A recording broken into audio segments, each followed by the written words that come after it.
Star Trek gives a reason why Starfleet admirals turn evil. Hello everyone, welcome to my channel. I hope everyone is having a wonderful day. Before starting the video, please go ahead and hit the subscribe button and give this video a like up. The vast universe of Star Trek has captivated audiences for decades, exploring the depths of space and the complexities of the human experience. Central to this narrative are the principles of Starfleet, an organization built on the tenets of exploration, diplomacy, and the pursuit of knowledge. Yet, as the series has evolved, a darker theme has emerged: the corruption of power and the moral ambiguity that can lead even the noblest individuals, particularly Starfleet admirals, to act in ways that betray these foundational ideals. In this exploration, we delve into the nuanced motivations and external pressures that lead admirals down a path of villainy.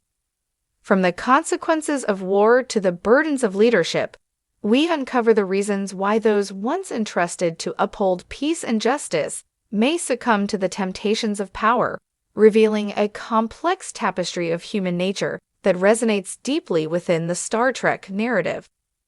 At the heart of Starfleet's structure is the chain of command, culminating in the figure of the admiral.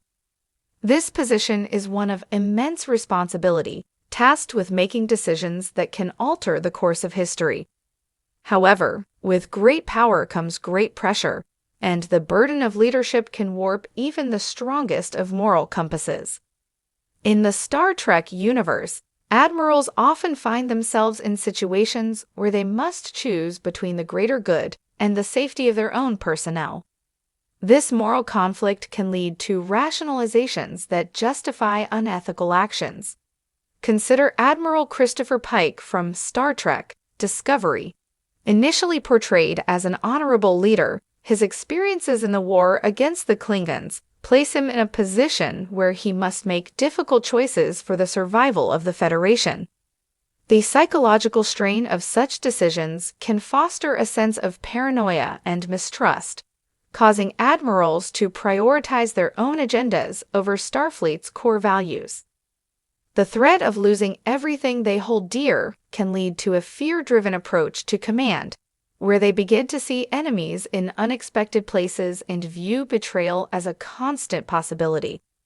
Throughout Star Trek, the theme of power corrupting those who wield it is a recurring motive. This is exemplified in characters like Admiral Marcus in Star Trek Into Darkness, whose ambition leads him to manipulate events for his own gain.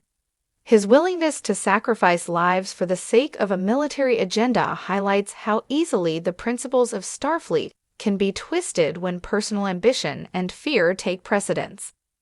Admiral Marcus's actions serve as a cautionary tale of how power can distort an individual's values. When faced with the possibility of losing influence, he resorts to deception, betrayal, and violence, prioritizing his vision of strength over the ideals of exploration and understanding that Starfleet espouses. This descent into villainy is often depicted as a gradual transformation, showcasing how even the most dedicated individuals can be led astray by their ambitions. As admirals navigate the treacherous waters of interstellar politics, they may encounter adversaries willing to exploit their weaknesses. The manipulations of outside forces can exacerbate the internal struggles faced by admirals, pushing them further away from their original ideals. Such influences can lead to a toxic environment where trust is eroded, fostering a culture of suspicion and betrayal that ultimately leads to the downfall of once noble leaders. War is perhaps the greatest catalyst for the corruption of ideals within Starfleet. As conflicts escalate, the stakes become higher, and the lines between right and wrong become blurred. The consequences of war can leave lasting scars on individuals and institutions, leading to decisions that prioritize immediate survival over ethical considerations. In Star Trek Deep Space Nine, the Dominion War represents a turning point for many Starfleet admirals.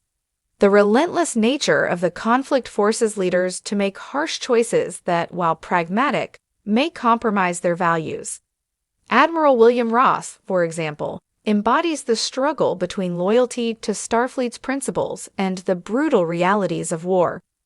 His character arc illustrates the toll that prolonged conflict takes on a leader's moral compass, showcasing how survival instincts can overshadow ethical considerations.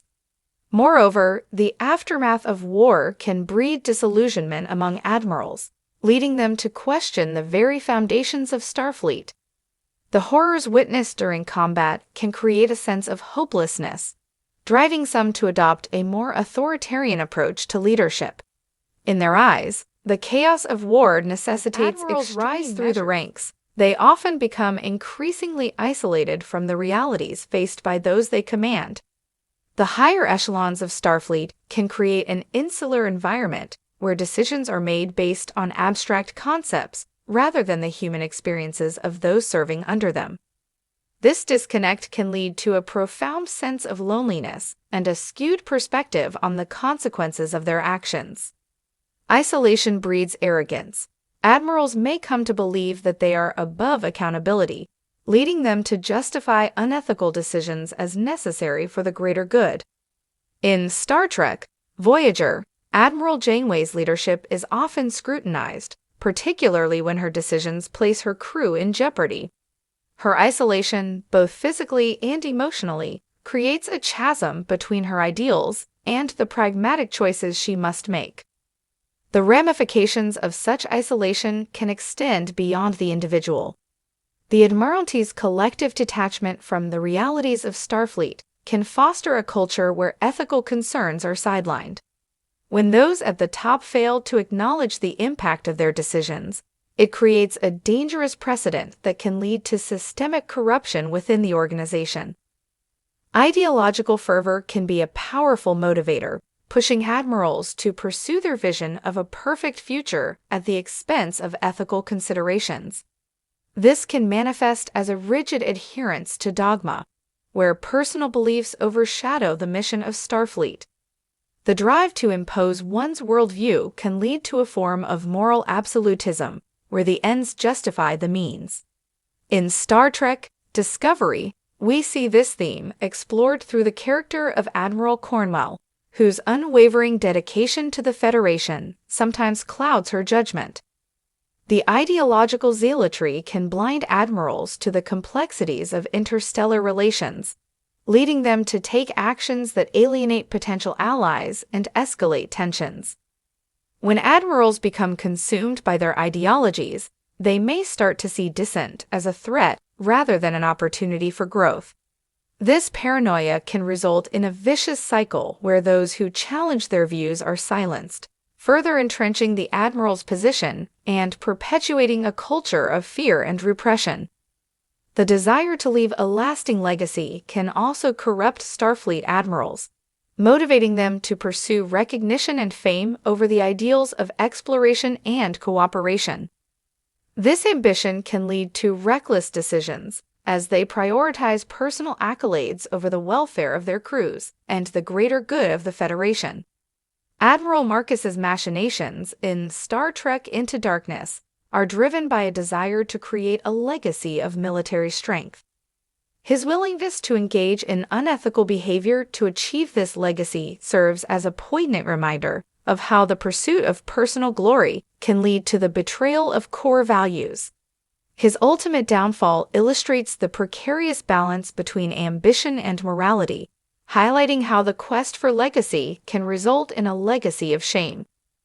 The pursuit of a legacy often blinds admirals to the consequences of their actions, leading them to adopt a narrow focus that disregards the broader implications for Starfleet and the Federation. In their quest for recognition, they may unwittingly alienate allies, create enemies, and jeopardize the very ideals they once championed. While many admirals in Star Trek succumb to the darker aspects of their power, there are also narratives of redemption. Characters like Admiral Janeway and Admiral Picard exemplify the possibility of reclaiming one's ideals, showcasing the strength it takes to confront the consequences of past actions and strive for a more ethical approach to leadership. Janeway's return to Starfleet after the events of Voyager demonstrates her commitment to upholding Starfleet's values despite the challenges she faced. Her character arc emphasizes the importance of reflection and growth, illustrating that redemption is possible even for those who have strayed far from their original principles. The narrative of redemption is essential to the Star Trek ethos, reminding audiences that while the temptations of power can lead to corruption, the journey back to righteousness is equally valid. This theme resonates with the overarching message of the franchise. The pursuit of knowledge, understanding, and the betterment of society is a continuous journey, fraught with challenges but ultimately worthwhile. As we examine the reasons behind the corruption of Starfleet admirals, we see that the story is not merely one of villains, but a complex exploration of human nature. The pressures of leadership, the weight of command, the isolation of rank, and the allure of power all contribute to the potential for betrayal. Yet at the heart of these narratives is the possibility of redemption, reflection, and the reclamation of one's values.